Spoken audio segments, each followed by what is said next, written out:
첫째, 북한의 압도적인 포병 공격을 막아낼 재간이 없습니다. 저는 손가락을 하나씩 접어가며 말을 이어갔습니다. 둘째, 독자적인 공중 우세를 확보하는 것은 꿈도 꿀 수 없습니다. 셋째, 해상 봉쇄라도 당하게 된다면 한국 경제는 그대로 끝입니다. 미군이 한반도를 떠나는 그 순간 한국은 국제사회에서 철저히 고립무원의 처지가 될 것입니다. 그렇다면 한국 정부는 대체 왜 이런 자살 행위와 다름없는 결정을 내린 것일까요? 그것은 바로 이성보다 앞선 감정 때문입니다.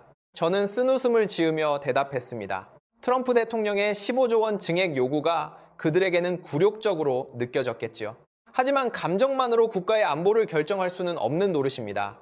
3일, 아니 일주일만 지나도 한국은 뼈저린 현실을 깨닫게 될 것입니다. 방송을 마치고 집으로 돌아오니 어느덧 밤 11시가 훌쩍 넘어 있었습니다. 샤워를 마치고 나오던 중 휴대폰 진동이 요란하게 울렸습니다. 화면을 보니 발신자는 마이클 반스였습니다. 지금은 주한미군 준장으로 근무 중인 제가 대위 시절 함께 고생했던 막역한 후배였습니다. 마이클, 이 늦은 시간에 웬일인가? 제가 전화를 받았습니다. 선배님, 정말 오랜만입니다. 그의 목소리에는 평소와 다른 팽팽한 긴장감이 서려 있었습니다. 무슨 일이야? 목소리가 왜 이래? 선배님, 지금 당장 한국으로 오셔서 직접 두 눈으로 확인하셔야 합니다. 전혀 예상치 못한 말에 저는 당황했습니다. 대체 무슨 소리를 하는 거야? 제가 지금 평택 기지에 있습니다. 마이클이 단호하게 말을 이었습니다. 한국이 우리가 알던 그 한국이 아닙니다. 완전히 달라졌어요. 선배님이 기억하시는 35해 전의 그 나약한 군대가 아닙니다. 직접 오셔서 보십시오. 보지 않고는 결코 믿지 못하실 겁니다.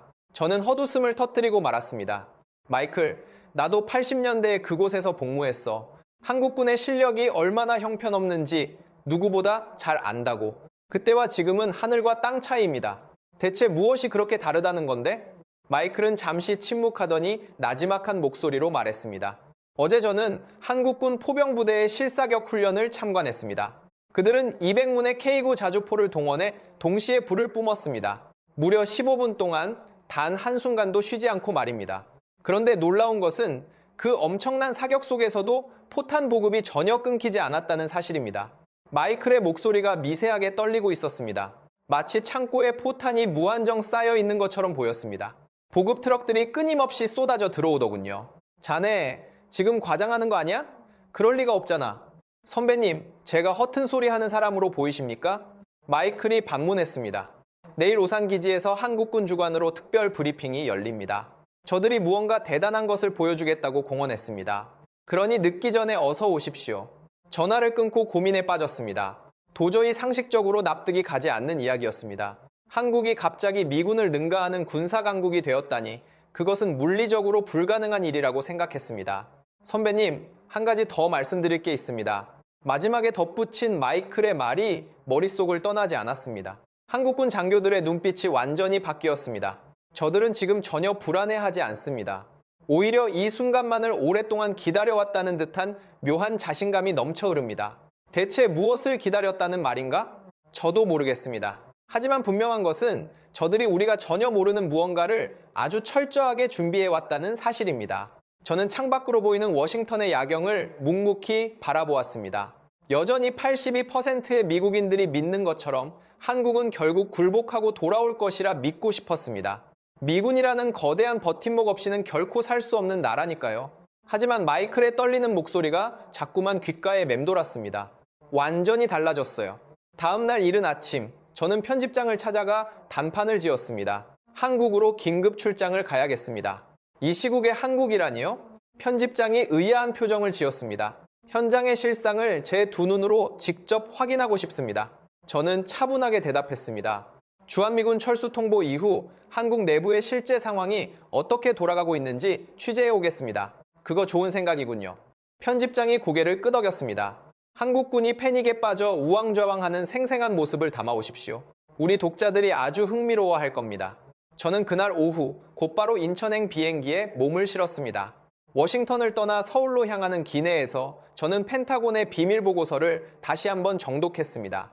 미군 155mm 포탄 재고 120만 발, 한국군 예상 재고 8만 발 미만, 북한 포병 전력만 2,000문 이상. 종이 위에 적힌 숫자들은 명확한 결론을 가리키고 있었습니다. 한국의 이번 선택은 명백한 자살 행위였습니다. 하지만 대체 왜일까요? 정말 저들은 오직 감정적인 대응 하나만으로 이런 무모한 도박을 벌인 것일까요? 아니면 마이클의 말처럼 우리가 여태껏 알지 못했던 거대한 비밀이 숨겨져 있는 것일까요? 비행기는 어느덧 광활한 태평양 상공을 가로지르고 있었습니다. 앞으로 14시간 후면 저는 서울에 도착하게 될 것입니다.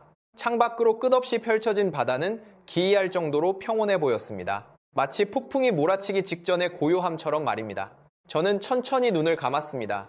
잠시 후 마주하게 될 한국의 진짜 모습이 무엇일지 가슴이 뛰기 시작했습니다. 아마도 제 예상대로 공포에 질린 한국군과 불안에 떠는 시민들, 그리고 미군에게 제발 돌아와 달라고 애원하는 정치인들을 보게 되겠지요. 저는 그런 광경을 상상하며 가벼운 미소를 지었습니다. 하지만 그 오만한 미소는 그리 오래가지 못했습니다. 35해 만에 다시 마주한 인천국제공항은 제 상상을 초월해 있었습니다. 2026년 3월 30일, 저는 다시 한국 땅을 밟았습니다. 공항은 놀라울 정도로 현대적이고 세련된 모습이었습니다. 거대한 유리천장 아래로 펼쳐진 자동화 시스템과 신속한 입국 심사는 경이로움 그 자체였습니다. 1987년에 그 낡고 투박했던 김포공항과는 차원이 다른 세계였습니다. 입국장 입구에서 마이클 반스가 저를 기다리고 있었습니다. 선배님, 먼 길 오시느라 고생 많으셨습니다. 그가 반갑게 악수를 청했습니다. 오랜만이네, 마이클. 그새 주름이 좀 늘었군. 저는 그의 손을 꽉 잡았습니다. 그나저나 한국이 정말 몰라보게 변했어. 공항부터 압도적이군. 겉모습만 보시고 감탄하시기엔 아직 이릅니다. 마이클이 의미심장한 미소를 지으며 말했습니다. 진짜 놀라운 광경은 이제부터 시작될 테니까요. 평택 기지로 향하는 고속도로 역시 매우 인상적이었습니다. 8차선 도로가 시원하게 뚫려 있었고 창밖으로는 끝없이 이어진 고층 아파트 단지들이 즐비했습니다. 35해 전 사방이 논밭뿐이었던 황량한 풍경은 이제 어디에서도 찾아볼 수 없었습니다. 발전 속도가 정말 대단하군. 믿기지 않을 정도야. 제가 창밖을 내다보며 진심 어린 감탄을 내뱉었습니다. 네, 겉으로 보기에는 화려하고 평화로워 보이죠? 마이클이 차분하게 대답했습니다. 하지만 전쟁의 승패는 화려한 건물이나 도로가 결정하는 것이 아니지 않습니까? 군사력의 실체는 그 이면을 보아야 알 수 있는 법입니다. 그의 말이 옳았습니다. 아무리 인프라가 좋아졌다고 한들 그것이 적의 포탄을 대신 막아주지는 못하니까요. 차는 어느덧 평택의 미군 기지인 캠프 험프리스에 도착했습니다. 해외 최대 규모를 자랑하는 미군 기지답게 정문을 통과하자 익숙한 풍경들이 펼쳐졌습니다. 여기는 미국 본토 기지와 다를 바 없군. 마음이 편안해지는군. 제가 가볍게 농담을 건넸습니다. 미군 기지는 전 세계 어디나 비슷한 법이죠. 마이클이 동의하며 말을 이었습니다. 하지만 선배님, 잠시 후 한국군 기지를 직접 보시게 되면 아마 뒤통수를 맞은 듯한 충격을 받으실 겁니다. 한국군 기지가 그렇게 대단해졌단 말인가? 백문이 불여일견입니다. 직접 확인해 보시죠. 우리는 곧장 한국군 제5 포병여단 본부로 향했습니다. 평택 기지에서 차로 얼마 걸리지 않는 거리였습니다. 기지 정문에 도착하자 한국군 헌병이 절도 있게 거수 경례를 붙였습니다. 군복은 구김 하나 없이 깔끔했고 매서운 눈빛에는 강한 군인 정신이 깃들어 있었습니다. 1987년 당시 축 늘어진 채 무기력해 보였던 그 시절의 군인들과는 완전히 딴판이었습니다. 신분증 확인하겠습니다. 헌병이 정중하지만 단호하게 말했습니다. 모든 절차는 지극히 체계적이고 신속하게 이루어졌습니다. 과거에는 미군 신분증만 보여주면 굽신거리며 통과시켜주던 시절도 있었지만 이제는 철저한 보안 원칙이 적용되고 있었습니다. 여단 본부 건물 내부로 들어서자 더욱 놀라운 광경이 펼쳐졌습니다. 대형 디지털 상황판과 최신 통신 장비들, 그리고 일사불란하게 움직이는 장교들의 모습은 우리 미군 시설과 비교해도 전혀 손색이 없었습니다. 토마스 벤스 기자님, 오시느라 수고 많으셨습니다. 한국군 박동욱 소장이 온화한 미소로 우리를 맞이했습니다. 그는 현재 제5 포병여단을 이끌고 있는 베테랑 지휘관이었습니다. 초대해 주셔서 진심으로 감사합니다. 제가 정중하게 인사를 건넸습니다. 우리 포병 전력의 현주소를 가감없이 보여드리고 싶었습니다. 박 소장이 자신감 넘치는 목소리로 말했습니다. 35해 전 선배님이 보셨던 그 나약한 모습과는 완전히 다를 것입니다. 우리는 곧장 브리핑룸으로 이동했습니다. 전면의 대형 스크린에는 한국군 포병부대의 상세한 배치도가 떠올랐습니다. 현재 우리 여단은 350문의 K9 자주포를 실전 운용하고 있습니다. 박 소장의 설명이 시작되었습니다. 여기에 추가로 150문을 더 배치하기 위해 모든 준비를 마친 상태입니다. 제시된 수치는 분명 인상적이었습니다. 하지만 저는 여전히 숫자가 전부는 아니라고 생각했습니다. 숫자도 중요하지만 가장 핵심은 탄약 아닙니까? 포탄 재고는 충분히 확보하고 계십니까? 제가 핵심을 찌르는 질문을 던졌습니다. 그러자 박 소장이 묘한 미소를 지으며 되물었습니다. 벤스 기자님이 생각하시는 충분한 수준이란 어느 정도를 말씀하시는 것입니까? 최소한 미군의 지원 없이도 독자적으로 닷새 이상의 작전 수행이 가능한 수준을 말합니다. 닷새라니요? 박 소장이 참지 못하고 가벼운 웃음을 터뜨렸습니다. 우리는 기자님의 상상을 훨씬 뛰어넘는 기간을 버텨낼 수 있습니다. 대체 얼마나 더 버틸 수 있다는 말씀입니까? 말씀으로 100번 설명해 드리는 것보다 현장에서 직접 확인하시는 것이 빠를 겁니다. 그가 자리에서 일어나며 단호하게 말했습니다. 지금 즉시 사격훈련장으로 이동하시죠. 우리는 평택에 위치한 캠프 험프리스에 도착했습니다. 이곳은 해외 최대 규모를 자랑하는 미군 기지로 정문을 통과하자 익숙한 풍경들이 펼쳐졌습니다. 여기는 여전히 미국 본토와 다를 바 없군요. 제가 웃으며 말하자 마이클 반스 준장이 고개를 끄덕이며 의미심장하게 덧붙였습니다. 그렇습니다. 하지만 선배님, 곧 방문할 한국군 기지를 보시면 정말 놀라실 것입니다. 훈련장으로 향하는 길에 저는 잠시 과거를 회상했습니다. 1987년 같은 지역에서 한국군과 합동훈련을 하던 중 한국군 대대장이 제게 건넸던 비참한 부탁이 떠올랐기 때문입니다. 미군님들, 훈련용 포탄을 좀 빌려주실 수 있겠습니까? 우리 측 물량은 이미 바닥이 났습니다. 당시 한국군은 국가의 포병 부대임에도 불구하고 기초적인 훈련 탄약조차 부족해 우리에게 구걸해야 했던 초라한 현실이었습니다. 그날 저는 한국군이 미군 없이는 단 하루도 버티지 못할 것이라고 확신했었습니다. 도착했습니다. 마이클 반스의 목소리에 생각에서 깨어났습니다. 눈앞에 펼쳐진 훈련장은 축구장 100개를 합쳐놓은 듯한 거대한 규모였습니다. 그 광활한 대지 위로 K9 자주포들이 위풍당당하게 일렬로 늘어서 있었습니다. 지금부터 실사격 훈련을 시작하겠습니다. 박 소장님의 신호와 함께 60문의 자주포가 일제히 포신을 들어 올렸습니다. 천지를 진동시키는 괴음과 함께 지옥의 화염이 뿜어져 나왔습니다. 땅이 요동치고 관측소의 공기가 비명을 질렀습니다. 자주포들은 15분 동안 단 한순간도 멈추지 않고 포탄을 쏟아냈습니다. 그 뒤편에서는 보급 트럭들이 마치 컨베이어 벨트처럼 끊임없이 포탄을 날랐습니다. 대체 언제까지 쏠 수 있는 것입니까? 제가 경악하며 묻자 박 소장님은 담담하게 대답했습니다. 필요하다면 하루 종일도 가능합니다. 10분 후 사격이 멈추고 연기가 거치자 45km 밖의 표적 지역은 완전히 초토화되어 흔적조차 남지 않았습니다. 오늘 훈련에만 소모된 포탄이 대략 3,000발 정도입니다. 1987년 당시 한국군의 1년 훈련 물량이 3,000발도 채 되지 않았던 사실을 떠올리니 할 말을 잃었습니다. 이 많은 포탄을 대체 어디서 구하는 것입니까? 미국에서 수입합니까? 아닙니다. 풍산과 한화에서 직접 생산하는 100% 국산 포탄입니다. 믿기 어려웠습니다. 박 소장님은 태블릿을 통해 안산에 위치한 거대한 공장 사진을 보여주었습니다. 이곳에서만 하루에만 2,000발의 포탄을 찍어냅니다. 이런 시설이 전국에 여러 곳 있지요. 연간 400만 발을 생산할 수 있는 능력이라니 이것은 미군조차 상상하지 못한 규모였습니다.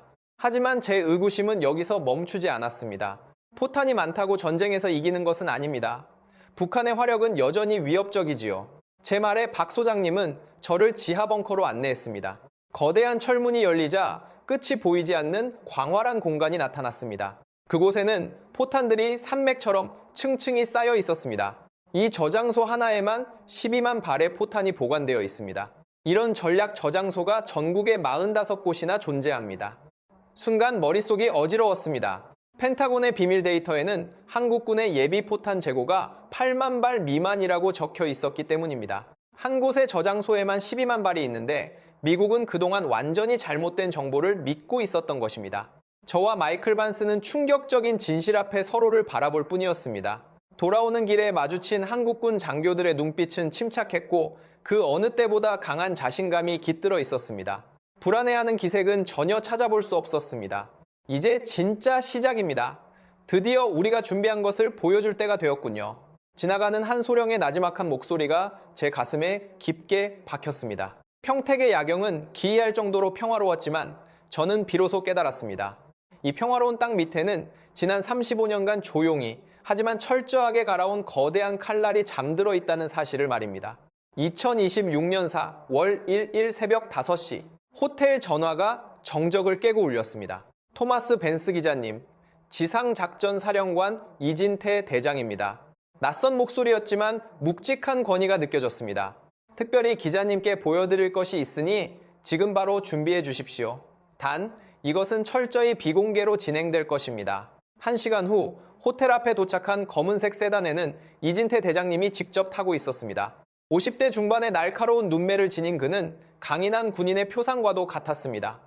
우리는 지금 충남 논산의 포병학교 지하에 위치한 극비시설로 향할 것입니다. 고속도로를 달리는 차 안에서 이 대장님이 제게 물었습니다.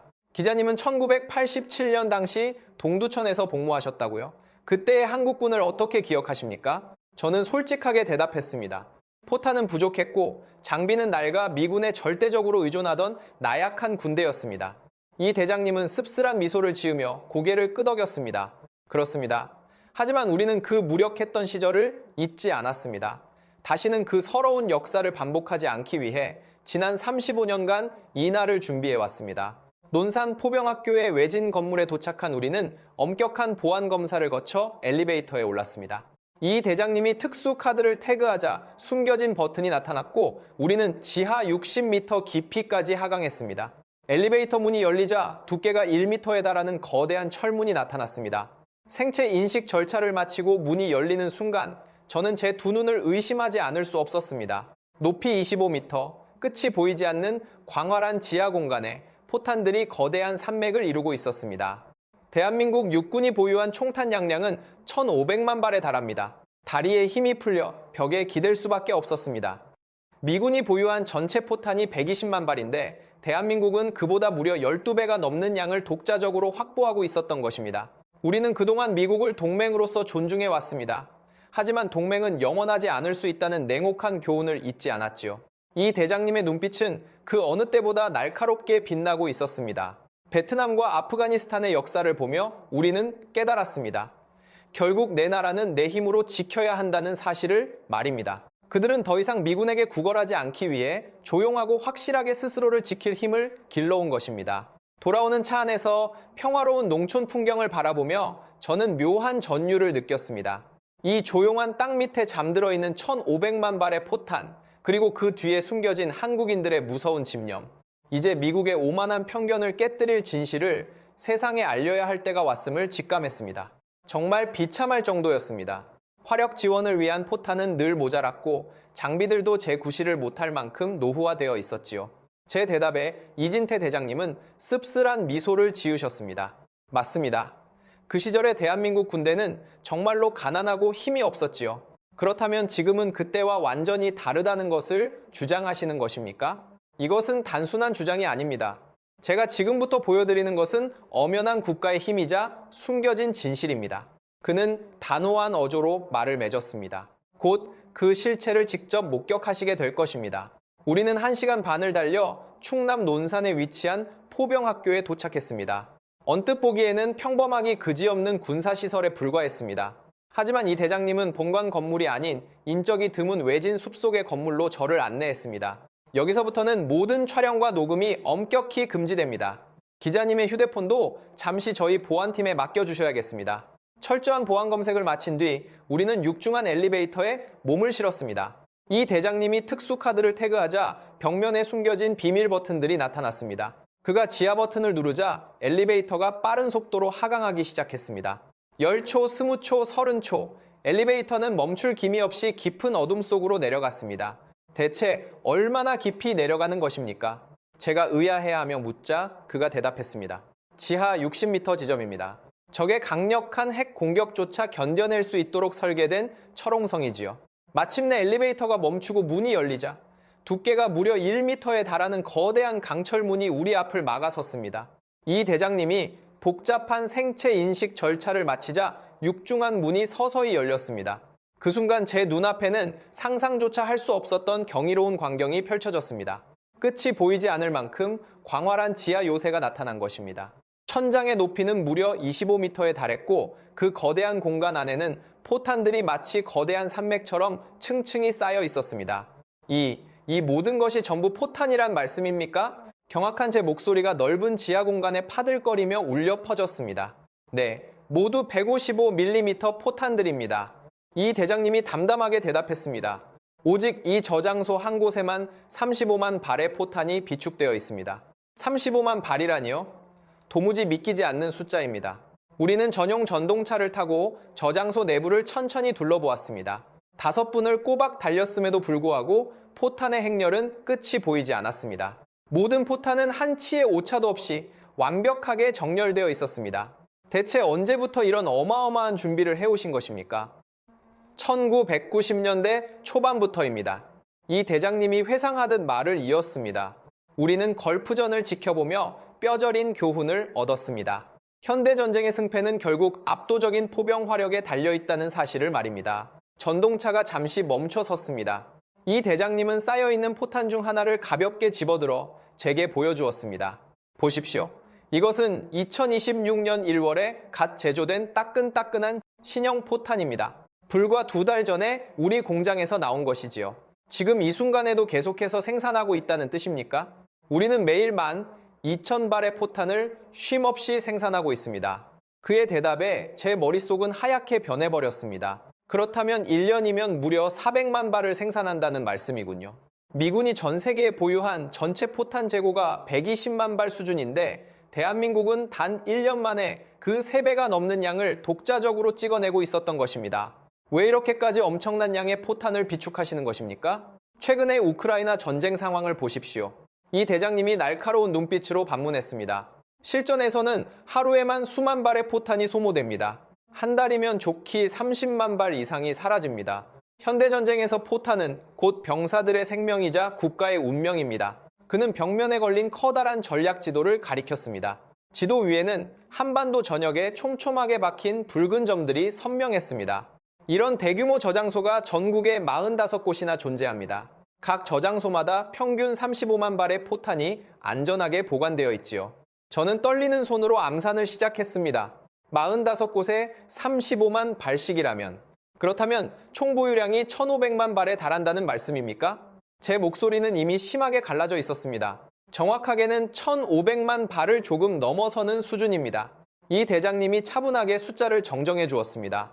참고로 이것은 육군이 보유한 재고일 뿐이며 해병대 소속의 탄약은 별도로 관리되고 있습니다. 저는 너무나 큰 충격에 다리에 힘이 풀려 그만 차가운 벽에 몸을 기댈 수밖에 없었습니다. 1987년 당시 한국군은 훈련용 포탄 2,000발이 모자라 우리 미군에게 사정하며 빌려가던 처지였습니다. 그런데 35해가 지난 지금 그들은 무려 1,500만 발이라는 상상조차 할 수 없는 화력을 품고 있었던 것입니다. 기자님, 아직도 이 진실이 믿기 어려우신가요? 이 대장님이 저를 뚫어지게 바라보며 물었습니다.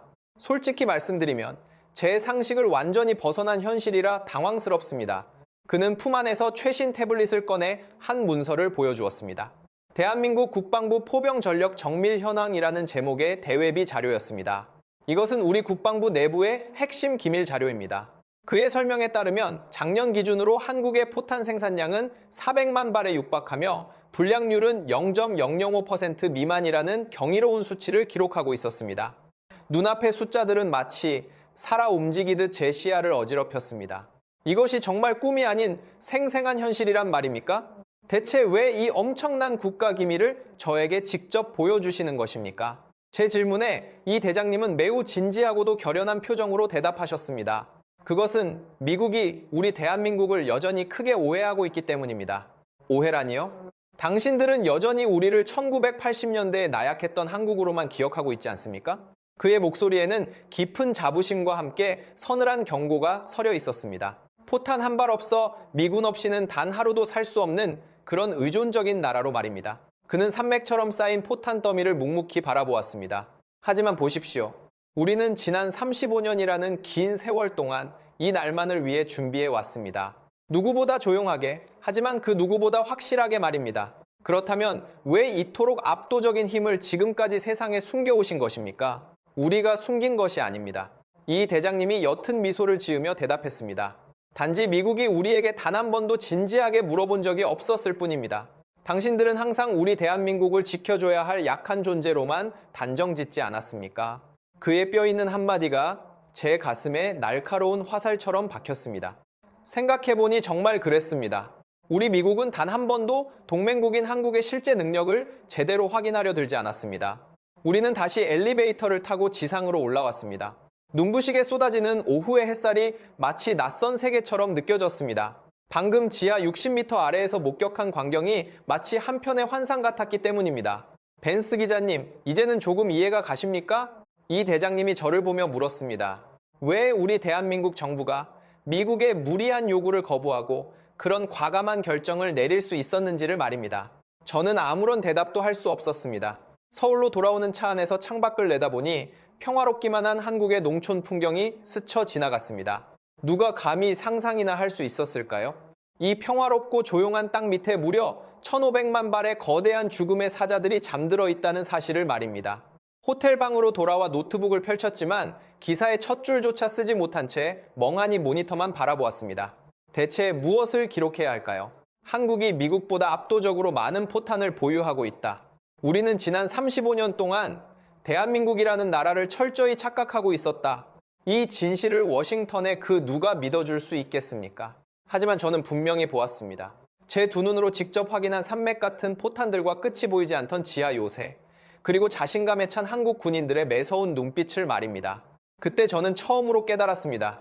내가 알고 있던 세계의 질서가, 그리고 나의 확신이 완전히 틀렸을지도 모른다는 사실을 말입니다.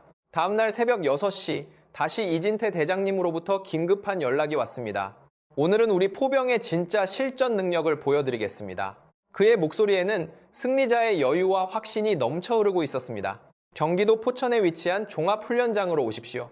서울에서 1시간 반을 달려 도착한 포천훈련장 입구에는 팽팽한 긴장감이 감돌고 있었습니다.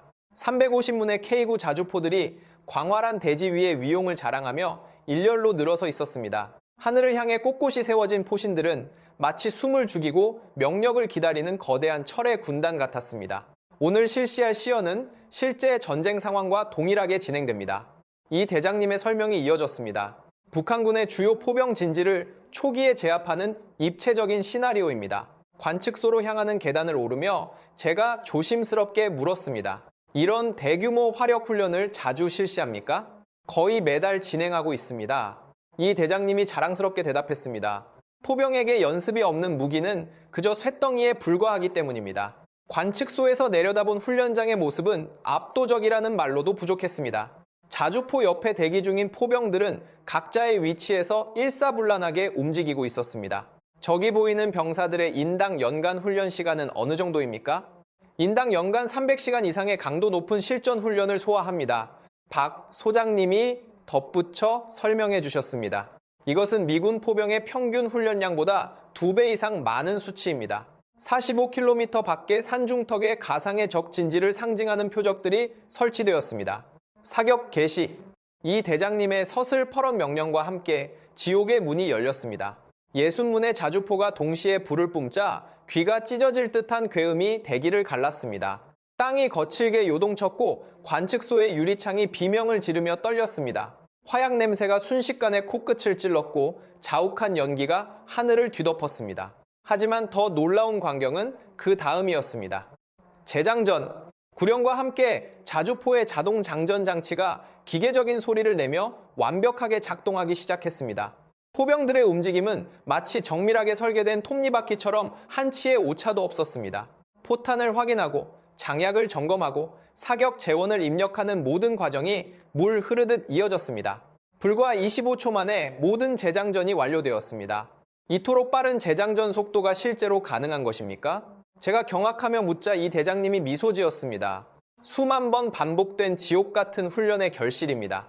우리 병사들은 몸이 먼저 반응할 만큼 숙달되어 있지요.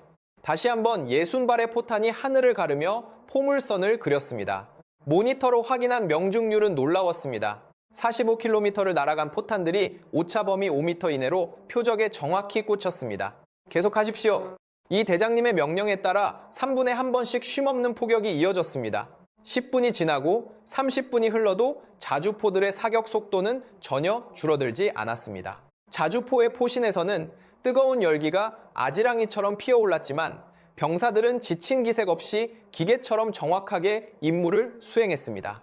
더욱 경이로운 것은 완벽한 보급 시스템이었습니다. 훈련장 뒤편으로 거대한 보급 트럭들이 줄지어 들어왔고 자동 크레인이 단 90초 만에 자주포에 포탄을 가득 채워 넣었습니다. 이 보급 시스템은 대체 언제 개발하신 것입니까?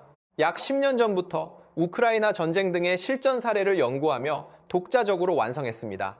이 대장님의 설명대로 그것은 거대한 군수 공장의 생산 라인이 전장에 그대로 옮겨온 듯한 장관이었습니다.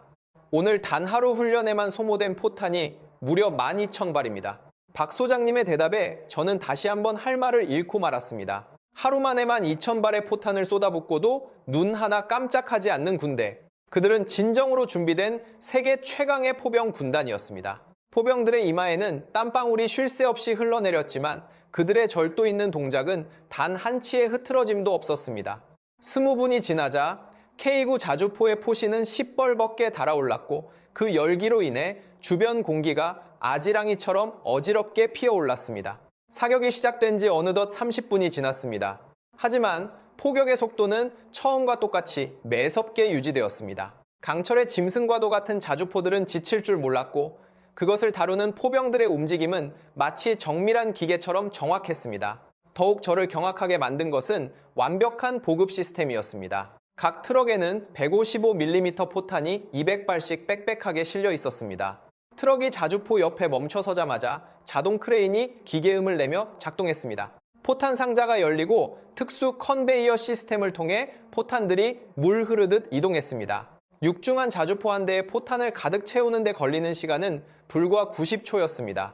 이 경이로운 보급 시스템은 대체 언제 개발하신 것입니까? 제가 감탄하며 묻자 이진태 대장님이 차분하게 설명해 주셨습니다. 약 10년 전부터 우크라이나 전쟁 등 현대전의 실상에 주목하며 연구해 왔습니다. 실전을 분석해보니 결국 탄약 보급의 속도가 전쟁의 승패를 가르는 핵심이더군요.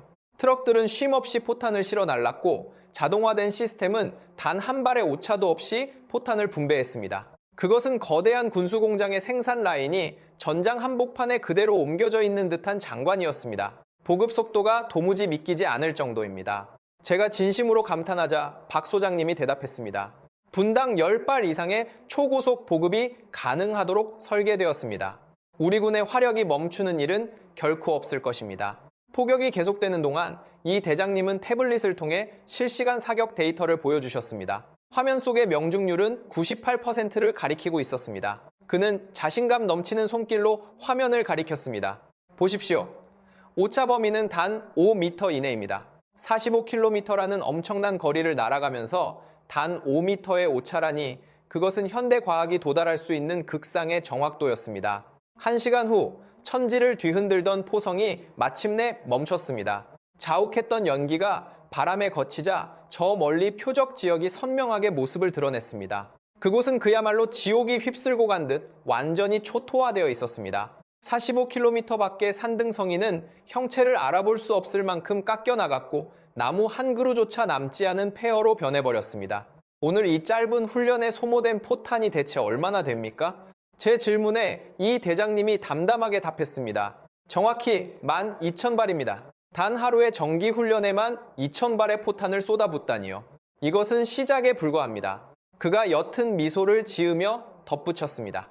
만약 실제 상황이라면 우리는 하루에 10만 발 이상의 포탄을 북측 전역에 퍼부을 수 있는 만반의 준비가 되어 있습니다.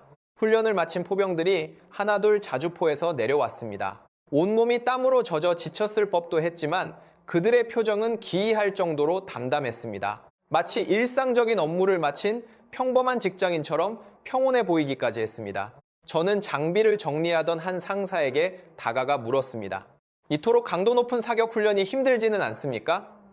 그러자 그 상사가 가벼운 미소를 지으며 대답했습니다. 이 정도 훈련은 우리에게 아주 평범한 일상입니다. 실전에서는 지금보다 훨씬 더 빠르고 정확하게 움직여야 하니까요. 우리는 다음 행선지인 안산의 생산시설로 향했습니다. 대한민국 포병의 심장이라 불리는 풍산 공장이었습니다. 공장 입구에 들어서는 순간부터 그 압도적인 규모에 입이 다물어지지 않았습니다. 축구장 10개를 합쳐놓은 것보다 훨씬 더 거대한 공장 부지가 펼쳐져 있었습니다. 내부로 들어서자 더욱 놀라운 광경이 저를 기다리고 있었습니다.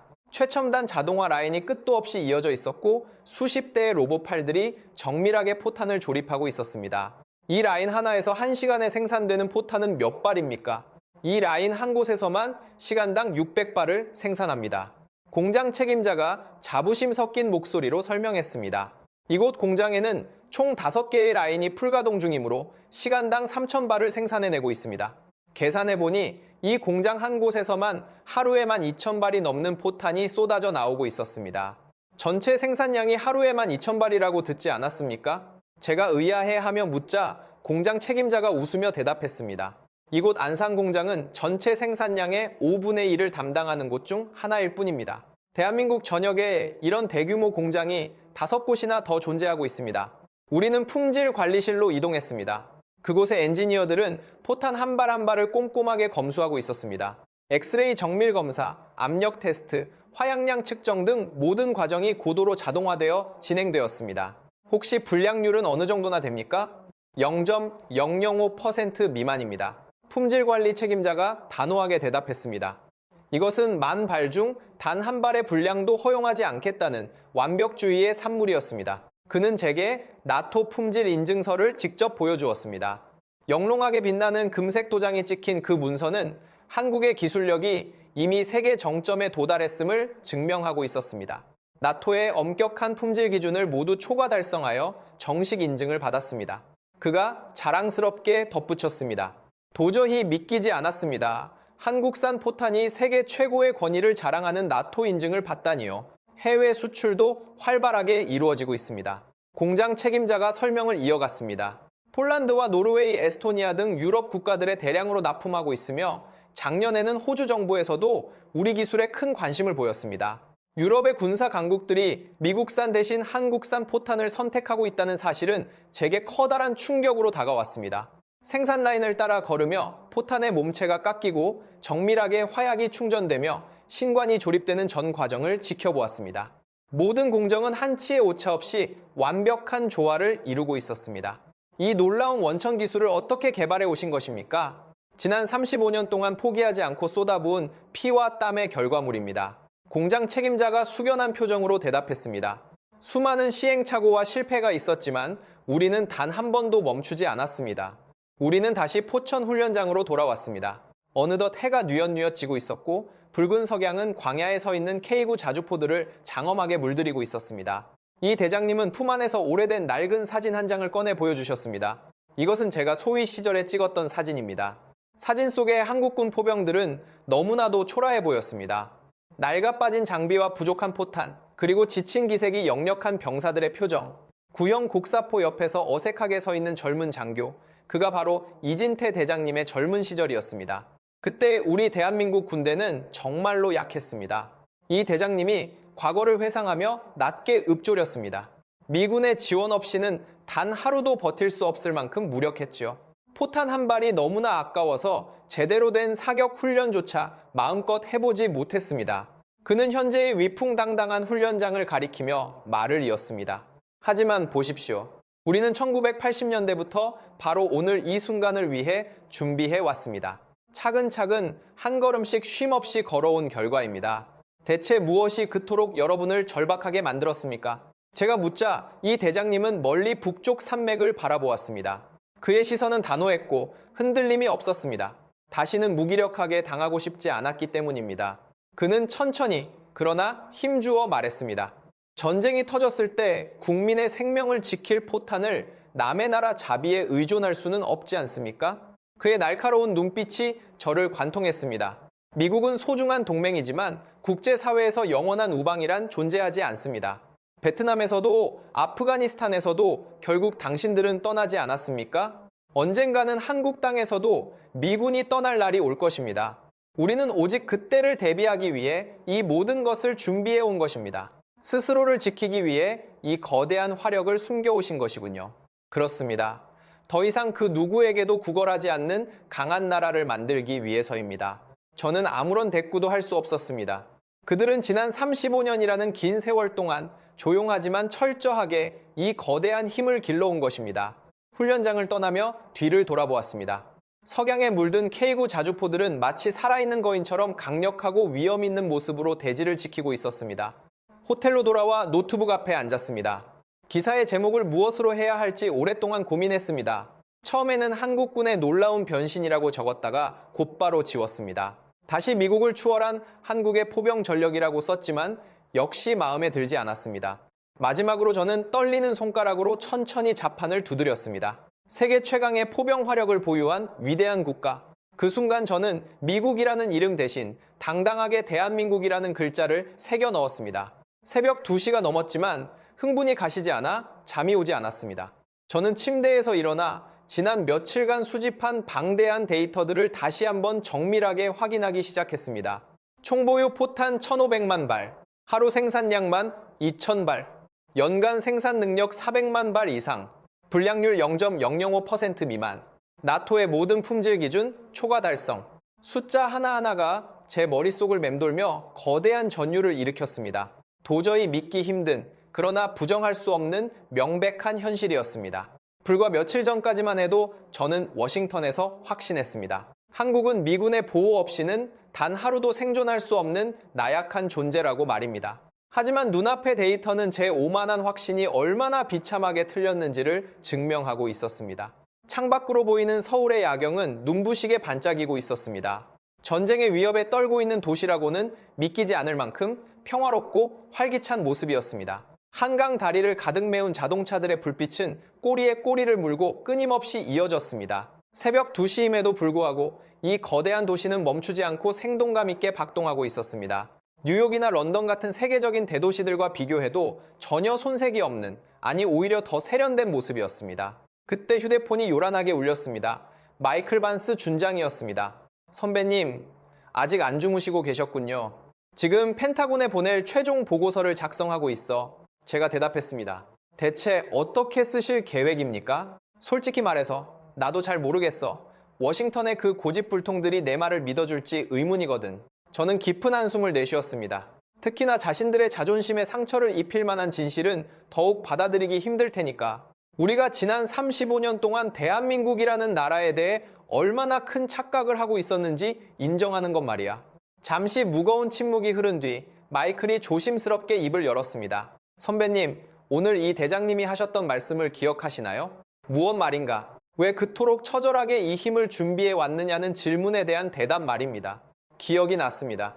다시는 무기력한 존재가 되고 싶지 않았다는 그 비장한 한마디. 그 말을 하던 이 대장님의 눈빛에는 조국을 지키겠다는 강철 같은 의지와 깊은 결의가 담겨 있었습니다. 그것이 핵심입니다. 마이클 반스 준장이 목소리에 힘을 주어 말을 이었습니다. 대한민국은 결코 포기할 수 없었던 것입니다. 미국은 언제든 떠날 수 있지만 한국인들에게 이곳은 유일한 집이니까요. 그의 한마디가 제 가슴에 깊이 박혔습니다. 우리는 필요에 따라 베트남이나 아프가니스탄처럼 언제든 짐을 싸서 떠나면 그만이지만 한국은 갈 곳이 없습니다. 이 땅이 그들의 전부이기 때문입니다. 기술이 아니라 생존을 향한 처절한 의지가 만든 기적이군요.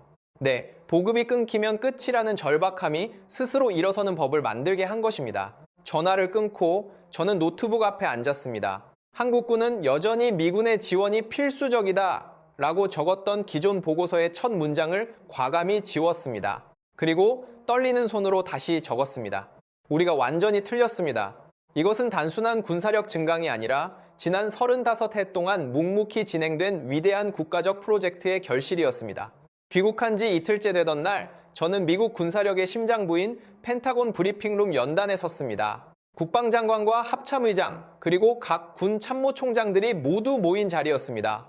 우리는 대한민국을 완전히 오판했습니다. 제 첫마디의 장내에는 찬물을 끼얹은 듯 무거운 정적이 흘렀습니다. 저는 곧바로 한국군의 포탄 비축량 그래프를 화면에 띄웠습니다. 현재 한국군이 독자적으로 보유한 155mm 포탄은 총 1,500만 발입니다. 이것은 우리 미군이 보유한 120만 발의 무려 12배가 넘는 압도적인 양입니다. 브리핑룸에 모인 최고위 장성들의 얼굴이 순식간에 창백하게 질렸습니다. 이 수치가 정말 사실입니까? 직접 확인한 것입니까? 합참의장이 믿기지 않는다는 듯 목소리를 떨며 물었습니다. 네, 제가 직접 논산지하 60m 저장소를 비롯해 전국 45곳에 잠들어 있는 거대한 화력을 두 눈으로 확인했습니다. 한국은 이제 더 이상 우리의 일방적인 보호가 필요 없는 스스로를 지킬 힘을 가진 나라입니다. 제 발표가 끝나자 펜타곤 상황실에는 그 누구도 예상치 못했던 충격과 경외감이 소용돌이치기 시작했습니다. 제 말은 일절의 과장이 없는 명백한 사실입니다. 제가 확신에 찬 목소리로 대답하자 브리핑룸에는 또다시 무거운 정적이 흘렀습니다. 처음보다 훨씬 더 깊고 숨막히는 침묵이었습니다. 국방장관은 안경을 벗어 지친 듯 눈가를 비비며 떨리는 목소리로 물었습니다. 대체 대한민국이 언제부터 이런 거대한 준비를 해왔다는 것입니까? 1990년대 초반부터입니다. 제가 담담하게 대답했습니다. 걸프전 이후 현대전에서 포병 화력이 갖는 압도적인 중요성을 깨닫고 이를 국가 최우선 프로젝트로 추진해왔다고 합니다. 저는 다음 슬라이드를 띄워 한국의 최첨단 포탄 생산 시설들을 보여주었습니다. 현재 한국의 연간 포탄 생산량은 400만 발에 육박합니다.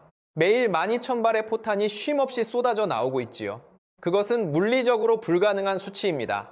해군 참모총장이 믿을 수 없다는 듯 고개를 세차게 저었습니다. 그런 경이로운 생산 능력을 갖추려면 상상을 초월하는 인프라 투자가 선행되어야만 합니다. 저는 즉시 나토 품질 인증서 사진을 확대해 보여주었습니다. 영롱하게 빛나는 금색 도장이 선명하게 박혀 있었습니다. 한국산 포탄은 이미 나토의 엄격한 품질 기준을 모두 초과 달성하여 세계 정점의 기술력을 인정받았습니다. 불량률은 0.005% 미만입니다. 만발 중 단 한 발의 오차도 허용하지 않는 완벽한 수준이지요. 합참의장은 당혹스러운 표정으로 우리 미군이 보유한 한국군 관련 정보 서류들을 뒤적이기 시작했습니다. 우리가 여태껏 믿어온 정보와는 너무나도 큰 괴리가 있습니다. 그가 혼란에 빠진 목소리로 중얼거렸습니다. 우리 정보국 자료에는 한국군의 예비 포탄 재고가 8만 발 미만으로 기록되어 있는데 말입니다. 그것이 바로 우리의 가장 큰 패착이었습니다. 제가 냉정하게 말을 이었습니다. 우리는 30해 전에 낡은 데이터만을 맹신하고 있었습니다. 대한민국이 조용히 변화해온 그 긴 세월을 애써 외면하고 보려 하지 않았던 것입니다. 국방장관은 무거운 몸을 일으켜 창가로 걸어갔습니다. 그는 워싱턴의 평화로운 스카이라인을 묵묵히 바라보며 등을 돌린 채 물었습니다. 그렇다면 한국은 대체 왜 이 엄청난 사실을 지금까지 우리에게 숨겨온 것입니까? 그들이 숨긴 것이 아닙니다.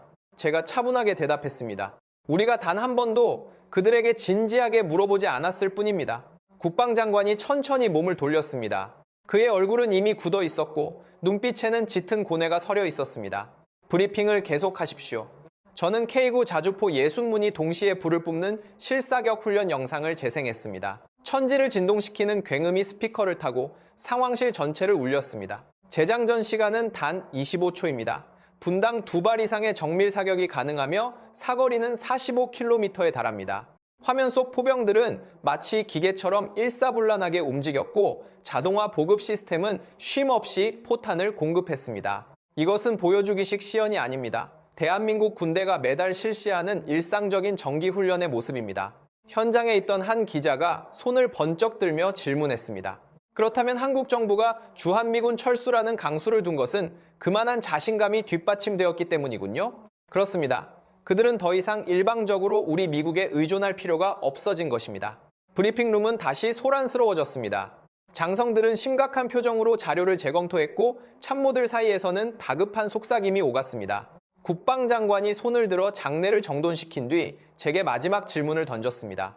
벤스 기자, 당신이 내린 최종 결론은 무엇입니까? 저는 마지막 슬라이드에 적힌 단 한 문장을 띄웠습니다. 대한민국은 세계 최강의 포병 전력을 보유한 위대한 국가입니다. 장내에는 또다시 무거운 침묵이 흘렀습니다. 기자님이 목격한 그 모든 광경이 한치의 거짓 없는 진실이라고 확신하십니까? 저는 장관의 눈을 똑바로 응시하며 단호하게 대답했습니다. 제 명예를 걸고 직접 확인한 명백한 사실입니다. 국방장관은 합참의장을 바라보았고 의장은 무거운 고개를 끄덕이며 화답했습니다. 즉시 정밀 확인팀을 한국으로 파견하겠습니다. 만약 이 보고가 사실이라면 그는 차마 뒷말을 잇지 못하고 멈췄습니다. 그 침묵의 의미를 그곳에 모인 모든 이들은 뼈저리게 알고 있었습니다. 미국이 더 이상 한국의 시혜적인 보호자가 아니라는 사실과 동맹의 패러다임이 완전히 뒤바뀌었음을 말입니다. 우리가 너무나도 오만했습니다. 제가 씁쓸하게 덧붙였습니다. 그들을 항상 보호받아야 할 약자로만 치부해왔던 것입니다. 상황실의 공기는 자존심에 상처 입은 장성들의 고뇌로 가득 찼습니다. 하지만 대한민국은 조용히 그리고 치밀하게 준비해왔습니다. 과시하지 않고 묵묵히 힘을 길러온 그들의 저력은 이제 세계를 놀라게 하고 있습니다. 육군 참모총장이 깊은 한숨을 내쉬며 말했습니다. 우리가 다른 분쟁 지역에서 소모적인 전쟁에 매몰되어 있는 동안 한국은 미래를 준비하고 있었군요. 국방장관은 장례를 한 번 더 훑어본 뒤 엄숙하게 선언했습니다. 이 모든 내용은 현재 대외비입니다.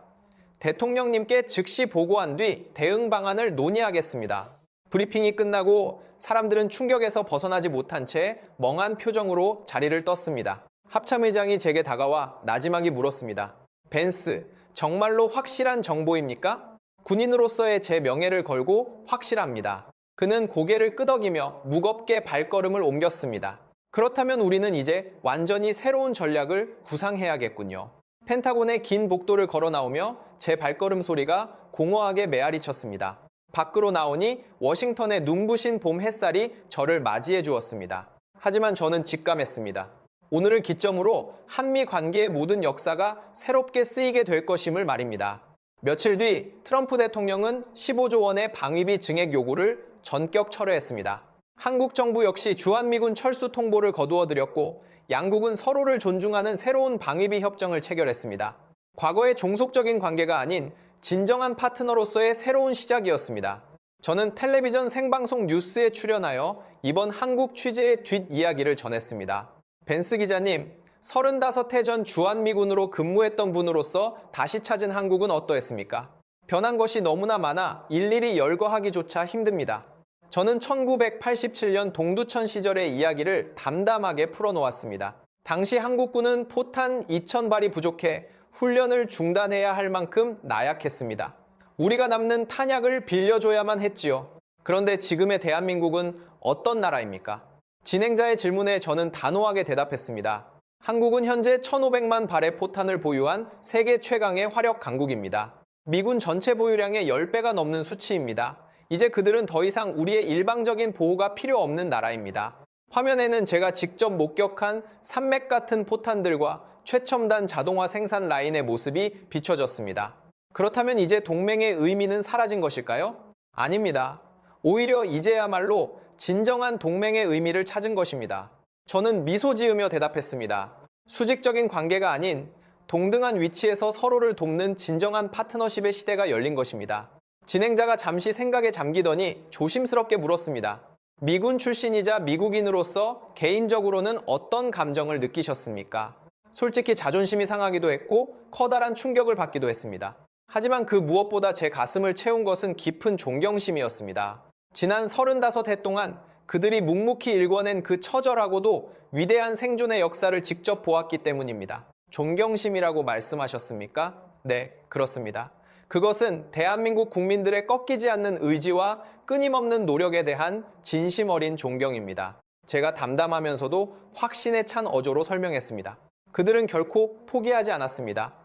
지난 35해 동안 누구에게 과시하기 위해서가 아니라 오직 스스로를 지키기 위해 묵묵히 이날을 준비해왔던 것입니다. 방송을 마치고 스튜디오를 나서자 워싱턴의 저녁 노을이 도시를 감싸고 있었습니다. 집으로 돌아오니 아내가 따뜻한 커피 한 잔을 건네며 저를 맞이했습니다. 오늘 방송 잘 봤어요. 당신이 대한민국이라는 나라를 그렇게까지 높게 평가하는 모습은 정말 처음 보네요. 나 스스로도 놀랐어. 내가 알고 있다고 믿었던 한국은 이제 더 이상 존재하지 않더군. 우리는 거실 소파에 나란히 앉아 창밖을 바라보았습니다. 사실 기자로서 조금 부끄러웠어. 25년 넘게 현장을 누비면서도 정작 중요한 진실을 보지 못한 채 35해 전의 편견에 갇혀 있었다는 게 말이야. 창밖으로 조명을 받아 하얗게 빛나는 워싱턴 기념탑이 보였습니다. 미국의 자부심이자 세계 최강국의 상징인 저 탑을 보며 저는 비로소 깨달았습니다. 진정한 힘이란 요란하게 과시하는 것이 아니라 보이지 않는 곳에서 묵묵히 쌓아 올린 견고한 내공이라는 사실을 말입니다. 다음날 저는 오랜만에 일기장을 펼쳐 소중한 기억들을 기록해 내려갔습니다. 한국에서 돌아온 지 어느덧 한 달이 되었다. 지하 저장소를 가득 메운 1,500만 발의 포탄과 지상작전 사령관 이진태 대장의 결연한 눈빛이 아직도 선명하다. 잠시 펜을 멈추었다가 가장 가슴 깊이 남았던 문장을 적었습니다. 하지만 무엇보다 기억에 남는 것은 전쟁의 위기 속에서도 평온함을 잃지 않는 한국인들의 일상이다. 자신의 힘을 과시하지 않는 그 겸손함이야말로 진정한 강함이 아닐까? 그때 휴대폰이 울렸습니다. 바로 이진태 대장님이었습니다. 토마스 벤스 기자님, 그간 별거 없으셨습니까? 대장님, 정말 오랜만입니다. 전화 주셔서 감사합니다. 보내주신 기사와 방송 모두 잘 보았습니다. 우리 대한민국의 진심을 이해해 주셔서 제가 오히려 더 감사합니다. 아닙니다. 저는 그저 제가 본 진실을 그대로 전했을 뿐입니다. 이 대장님은 잠시 침묵하시더니 진심 어린 목소리로 덧붙였습니다. 기자님, 우리가 이토록 강해진 것은 결코 미국에 대적하기 위해서가 아닙니다. 우리는 여전히 미국을 소중한 파트너로 필요로 합니다. 잘 알고 있습니다. 포탄이 많다고 전쟁에서 이기는 것이 아니라는 것을 우리도 잘 압니다. 진정한 우정과 신뢰, 그것이 포탄보다 훨씬 더 중요하다는 사실을 말입니다. 전화를 끊고 밤하늘을 바라보았습니다. 요란하지 않게 하지만 확실하게 빛나는 저 별빛처럼 대한민국도 조용히 세상을 비추고 있었습니다. 며칠 뒤 저는 한 인기 팟캐스트에 출연하여 조금 더 깊은 대화를 나누었습니다. 35해 전 근무했던 당시의 한국과 지금의 한국, 무엇이 가장 다릅니까? 저는 잠시 생각에 잠겼다가 천천히 대답했습니다. 그때는 미군의 도움 없이는 단 하루도 버티지 못하던 나라였지만 지금의 대한민국은 오히려 세상을 돕는 나라가 되었습니다. 구체적으로 어떤 의미입니까? 우크라이나가 포탄 부족으로 위기에 처했을 때 한국이 그 공백을 메웠고 폴란드와 노르웨이, 에스토니아 같은 국가들이 긴급히 무기가 필요할 때 가장 먼저 손을 내민 곳이 한국입니다. 이제 대한민국은 받는 나라에서 주는 나라로 완전히 탈바꿈했습니다. 진행자는 경이로운 변화라며 감탄을 금치 못했습니다. 더 놀라운 것은 그들의 태도입니다. 이 엄청난 성과를 결코 자랑하거나 과시하지 않습니다. 그저 당연히 해야 할 일을 하듯 묵묵히 실천할 뿐입니다. 팟캐스트를 마치고 나오는 길에 문득 1987년 동두천의 추운 겨울날이 떠올랐습니다. 훈련용 포탄 2,000발이 부족해 고개를 숙이던 한국군 장교의 초라했던 모습, 그리고 지금 1,500만 발의 압도적인 화력을 보유하고도 겸손함을 잃지 않는 이진태 대장의 당당한 모습. 그것은 같은 나라, 같은 군대였지만 본질적으로 완전히 다른 위대한 진화였습니다. 그날 밤 저는 서랍 깊숙이 넣어두었던 낡은 야전 재킷을 꺼내보았습니다. 주한미군 패치가 선명한 그 옷을 입고 거울 앞에 섰을 때 저는 비로소 확신했습니다. 진정한 힘은 소리를 내지 않는다는 것을, 그리고 진짜 강한 자는 스스로를 증명하려 애쓰지 않는다는 사실을 말입니다. 대한민국이 바로 그 위대한 진리를 전 세계에 보여주었습니다. 우리는 소중한 동맹을 잃은 것이 아니라 비로소 대등한 위치에서 서로를 지탱해줄 진정한 파트너를 얻은 것입니다. 이제 한미 관계의 새로운 역사는 바로 지금부터 시작입니다. 대한민국이 정말 잘하고 있다고 생각하신다면 한국 최고라고 적어주십시오. 혹은 대한민국이 더욱 발전하기를 응원하신다면 한국 힘내라 라고 따뜻한 댓글을 남겨주십시오. 여러분의 소중한 생각을 기다리겠습니다. 감사합니다. S